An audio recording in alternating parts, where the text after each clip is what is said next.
Yeah, all good. Okay, cool. So first question, I just wanted to check some vibe checks. How are you and your team feeling heading into this new season? We're feeling pretty good. I think we're locking down most of our maps at the moment. So the next couple weeks, I think we're just like 2 weeks, maybe a little bit more. Mm-hmm. Just figuring out the small stuff and making sure everything just feels more cohesive. Cool. Um, I kind of want to get first your impressions on your expectations heading into the season. I mean, we're just looking to be one of the best for the season. I feel like we have strong people on paper, Mm-hmm. and as long as we just work hard, then we'll just show that we are like a really good team. Cool. Would you rate yourselves as one of the most stacked or best teams in the league right now, just on paper? Is this something you would consider, or it's not even a consideration in terms of like you're just focused on gameplay? I mean, yeah, I mean, on paper, like obviously everyone's saying that we're the most stacked on Yeah, paper, yeah, but like I said, you still have to work hard. So true. just at the end of the day, you don't put in the hours, you don't put in the work, it's not going to show in the server. Yeah. I wanted to get your initial thoughts. This is a two part. So first part is I want to get your thoughts on the format for the year. That means kickoff and into Madrid and into the new season. Just your initial thoughts on how it's been laid out and what you think of it. I think I said it like publicly as well. This is Yeah. like probably the most disappointing year of formats and matches that they've made. Mm-hmm. And honestly, it's quite a downgrade compared to last year, Yeah. where there's less matches. The first Masters only has 8 teams, which, and even if we qualified or not, 8 teams and the format that's for 8 teams is kind of concerning as well, because I don't think there's going to be that many games, Yeah. unless they just figure something else out. But yeah, I'm not really sure what the decisions are to have less games overall Mm-hmm. with such a lengthy off season.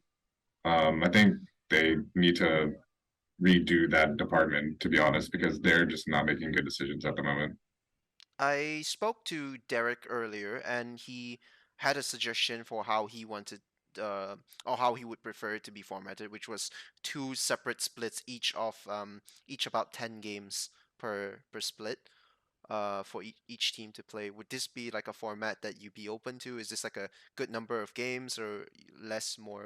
Where are you sort of looking towards?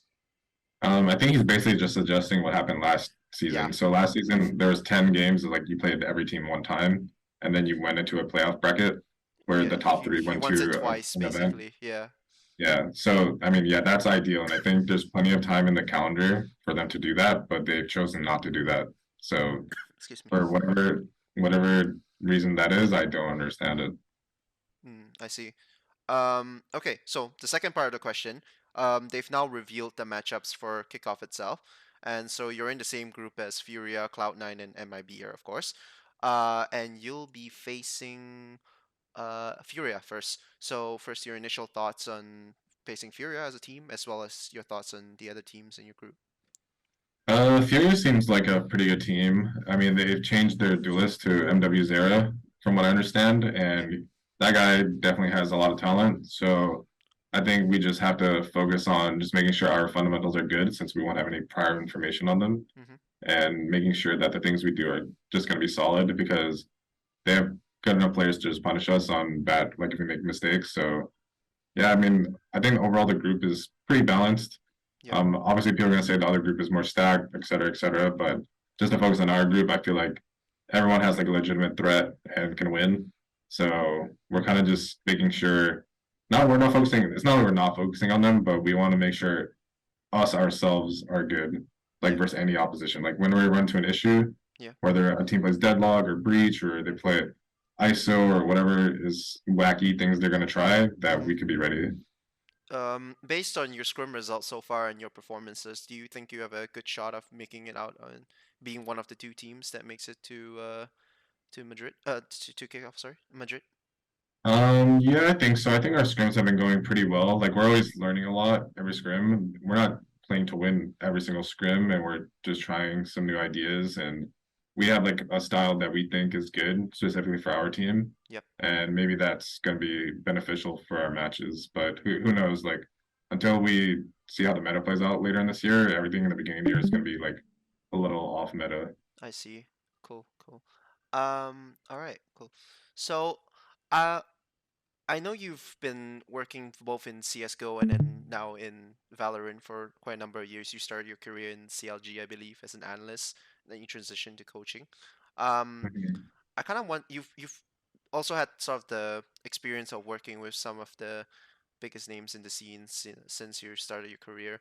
Um, I wanted to ask your opinion in terms of which roster has been your favorite to coach. This can be both from CS:GO and Valorant in terms of experience, I guess. Um, I think my favorite teams, like fun's sake, like a fun environment, the Optic European roster where we had like Magis and Freiburg Yeah, was like really fun, like environment wise. Like the results were mixed, but those are a good group of guys. Same with the 100 Thieves Australian lineup that I had. Like those guys are really coachable and really good guys. The results were mixed because it was yeah, during COVID, but they were really good and like really good hard workers. yeah, As far as like my overall, I mean, I think that NRG CS:GO lineup to like the EG, like when we got bought out, yeah. that probably was like some of my best memories of my career and like where I had the most personal growth and like my biggest career wins. Yeah. One being like that New York event that we won. Hmm. Like that was like I don't think there's a feeling I've had that's like replicated that ever. Not even in, for example, in Valorant when you won. I can't remember. Was it Masters Berlin, if I'm not mistaken? Reykjavik. Reykjavik. Yeah. Sorry. I mean, no, I think winning ESL one New York was it just felt like it was in my home state and it was like in front of we beat a team that literally just won the major and like that feeling was unreal. Like I don't think I can like feel that again because my family was there and all that. And Reykjavik was cool. Like I'm glad I won a event Yeah. in Valorant. But there was no crowd there either, and just it was in a European country. Like it had a little bit less meaning, Uh, compared to something that was in my home state. I think Ethan said the same thing as well in the recent interview he did. Like ESL New York just held like a special place in his heart as like a meaningful win. Yeah. Also, that trophy, like I think every CS player wanted to win that like style of trophy. Like Yeah. that was like a goal of like many players. I bet it was awesome. Okay, I wanted to ask you as well. You've been coaching for quite a number of years, as I mentioned. Do you have a personal sort of mantra, a concept, or like series of concepts and principles that you sort of bring when you coach a team that, this is sort of what I want to, what I want from you guys and what I want for myself? I think I just mainly focus on communication because I feel like that's where everything starts. So if the communication isn't clear and concise, and I kind of have this motto of like you say something, or if you think something, you say it. Mm-hmm. If you want to do something, you say it. If you see something, you say it. Like whatever those three things, like they're kind of all similar in a degree where no matter what happens in your mind or in front of you, Yeah, you just make sure that communication is like said so that way no one's guessing because you want to be able to paint a picture in your head kind of like a radio broadcast of like let's say there's an NBA game yeah, and there's like a radio broadcast of it. Those commentators do a pretty good job of like painting the picture there. yeah. So you want to be having the same idea from your teammates. Like you want them to be able to paint a picture if you're not there, Mm. so that way you know how to play the game around that information. I see. So as a follow-up then, I also wanted to ask you, I'm not sure whether this was a choice from the team or maybe it was a choice from the coaching staff or from the choice for Ethan as IGL, because there was Marv has been the IGL before when he was on Sentinels. What makes Ethan the ideal choice to lead this roster? What characteristics does he bring that you think would make him fit as the best IGL for this lineup? Yeah, honestly, yeah, I mean, Ethan's only 23 years old, but he's been in the pro scene as long as I have been, Mm-hmm. and me and him have been teammates in the past for quite some time. Yep. And we always knew, like me and Daps, when we were on the same team together, Mm-hmm. we basically said one day Ethan's become IGL because he was pretty vocal for his age. Yep. And now that he's gained a lot of experience through Counter-Strike, through the 3 or 4 years of Valorant that's already been out, and like there's just so much development that he's made since he started when he was 16 that it's I think it's his time now. Like Yeah. he knows what he can do. He's been under many systems. I've also been under the same thing. Like I have more experience than I used to. Mm-hmm. So it's easy to help him get to that path, and I think he's already done a good job at that. Interesting. Cool. Um, I also wanted to sort of ask as a sidebar, what didn't work with the NRG roster last year that you think could potentially be fixed this year with this new lineup that you have created? Well, I just think last year we lacked a bit of like being on the same page. I think everyone had something they wanted to do, and when that stuff didn't work out, there was quite a lot of heroics that were tried because of it. Mm-hmm. So we weren't very good as a unit, and I think communication was also not very strong in our team. Like the things that I said, we couldn't paint a very good picture for our other teammates, Yeah, so that just made the game like way harder. I see. I wanted to ask you because sort of the next question is Leviathan has now kind of started a similar project to what you started last year, which is they sort of have like a multilingual project going.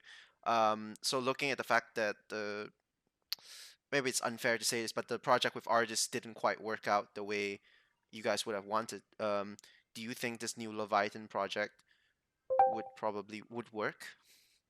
They seem pretty good. Like, I mean, I would call them a super team as well, to be honest. Lev seems pretty strong. They have a very strong duelist, sentinel, like support stat or support players. I mean, they're not really missing anything, to be honest. So, I mean, as long as they put in the work, then I don't see why it would be bad. Like, they seem like on paper very strong. I see. Okay. And then I also wanted to ask is over the course of your Valorant career, you've had the sort of the opportunity to work with incredible talents like Ye and artists like last year. Now you have access to Demon One. Um, how have you sort of tailored your approach for utilizing a player such as him? I kind of let Demon like play roles that he likes, but we're also expanded a little bit, not too much on characters that he's playing. He's surprisingly a lot nicer than people expect. I don't think he's toxic at all. He's been very manageable and like honestly, it's been a pleasure to work with Yeah. throughout the time that we've been practicing this month. Hmm. And honestly, he surprised me a lot. There's some rounds where like he hit some like crazy shots and that I just didn't think people were capable of hitting. So I mean he's definitely like a pretty important piece to have in a team, I would say. Yeah. Would you characterize him as the best talent that you've worked with so far compared to the other two that I mentioned? Okay, yeah, I would say yeah, he's on another level right now. I've never seen people hit the shots he's hitting right now, like especially with the characters he's played. Interesting. Cool. Yeah, I think Demon One gets a bad rap because his sort of public persona is not a very likable one, but um, his talent is undeniable. I also wanted to ask you, sort of moving on to the next part, your thoughts on in-game changes that have happened over the last couple of months. So the first thing is, of course, the Sentinel buffs that have come, Sentinel changes that have come in, the Cypher buffs and the Killjoy nerfs, and how you think that will sort of affect the meta going forward. I think Sentinels were in a really bad place anyways last year. Killjoy was slightly overtuned, so I mean these changes are fine to be honest. Yeah, Like the Cypher one is like whatever, like longer strips they reactivate faster, stuff like that. That stuff's fine. It's not that devastating. It's probably just worse in rank to be honest hmm, for people than it is an actual pro play. So I think these changes are fine. Put these characters in like a good spot. but so it hasn't affected sort of your choices on certain agent compositions for certain maps that has not really come into play. I mean, it's made like some changes, but honestly, I wouldn't say it's super significant where it's affected all of pro play. Like, I think maybe you have more reason to pick Cypher on some maps than others, but you can still make Killjoy work. I mean, but it's purely playstyle dependent on the team. I see. And then, of course, the big one that's come in the Sky pre-patch. Correct me if I'm wrong, but Kickoff will be played on patch 8.0, not 8.01. Is that correct? It'll be played on 8.02, so there's one patch to go, I think.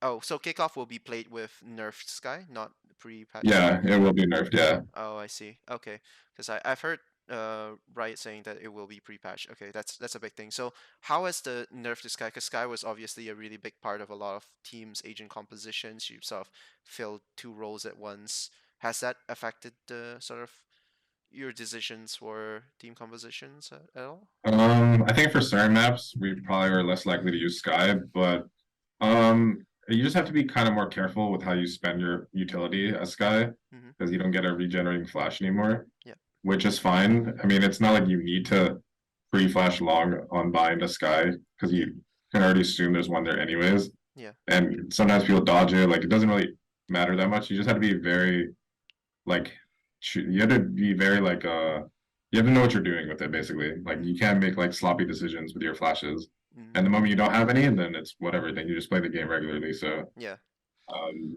it's not that devastating. Just maybe like a few maps here and there, you might lean towards not using it. Interesting. Okay, so I also wanted to ask, like, what are your sorry expectations for duelists going in? Is it still going to be the same? Because people have been complaining that Jet and Raze has been made to sort of it really stale. It's just the same to duelists going in. Do you see perhaps some ISO being played? Yoru has been picking up in popularity in the Americas. Perhaps Chamber, like now that he's gotten a couple of tweaks. Um, I think Raze and Jet will still dominate no matter what. They're just the characters that have actual entry potential, Mm-hmm. and the other ones just don't. So they're always going to be like slightly ahead. But the other duels you can kind of make work. Like Yoru, for example, like you said, Yeah. you can definitely make work. Maybe you run it by itself, or you run it on like some unorthodox gimmick comps that you want to try. Like for this kickoff, could be perfect to run Yoru because Yeah. people aren't used to it. Phoenix and like the other ones are less likely. You kind of just have to force to make them work. Mm-hmm. I mean, for me personally, I don't have too much of an issue with where the duelists are at. Yeah. But there's not much nerfing you can do to the strong ones, like the pure entry ones, because that's just the role they fill. Like they Yeah. would have to completely change how their mechanics work for them not to be picked. Mm. Like as long as Jet has a dash and the Raze has satchels, like they can just go over utility. Yeah. No one else can do that. That's true. And of course, you have Ethan, who I think popularized the sort of support Yoru last year, if I recall correctly, on Pearl, I think it was. Yeah, you put on pro. Yeah, on Pearl. So you have that sort of ace in the hole as well. Okay, so sort of the final part, I wanted to ask your just quick thoughts on map pools. Haven is out, Breeze is in, Icebox is in as well. Changes to Lotus, Icebox, Breeze. So what are your thoughts on it? Like, Haven obviously going out is it's a tough blow for I think most teams. It's pretty popular map. Yeah, I mean, I even think for ranked, Haven was like really enjoyable, but now it's just gone. I think the Kermit pool is definitely the worst it's been. It was kind of better when they didn't open up the halls again for Breeze, but when they Yeah, opened it again, that kind of reverted the whole reason they took away the map in the first place. Now, if you look at it, the only thing that really changed was the middle of the map and maybe like a little bit of B, yeah, but mainly the middle. So it doesn't really make too much sense why they randomly decided to reopen that part of the map. Because I'm not the whole sure. point was now there's 7 entrances to the bomb sites, Yeah, and before there was just 5 or 6. yeah. Now Halls is like a constant worry Hmm. for the other team. So it kind of forces your defense to play really uncomfortably a lot. And I don't know if they're intentionally trying to make it more attack centered or not. Mm-hmm. Like again, these decisions they make aren't very clear, it seems. So and it's not I don't know. For me personally, I don't see a lot of the communication towards pro play. Yeah, It's even though the game was said to be esports focused, doesn't really feel that way at the moment. I can certainly see that. Everything from the map pool to the changes to the sudden change to certain agents. Cool. All right. So last thing, I just want to ask, do you have any sort of final thoughts to say? Any words perhaps for NRG fans heading into this new season? Just always support us whenever you can. When you tweet at us, we see it. And whenever you like come to the games, we'll try to be like hands-on this season and like do more meet and greets and give back more to you guys because I feel like we did a bad job of that last year. Just want to make sure you guys feel more catered to than we did the previous year, Yep. and just trust the process that we're going through. We might be running some things that could be unorthodox, might run some things that are regular, but trust me, it's been well thought out, so no need to worry. Awesome. Thank you so much, Chad. I wish you all the best in kickoff, and hopefully I get another chance to speak to you at some point. Likewise, man. Thank you. Thank you so much. Have a great rest of your day. You too. Thank you.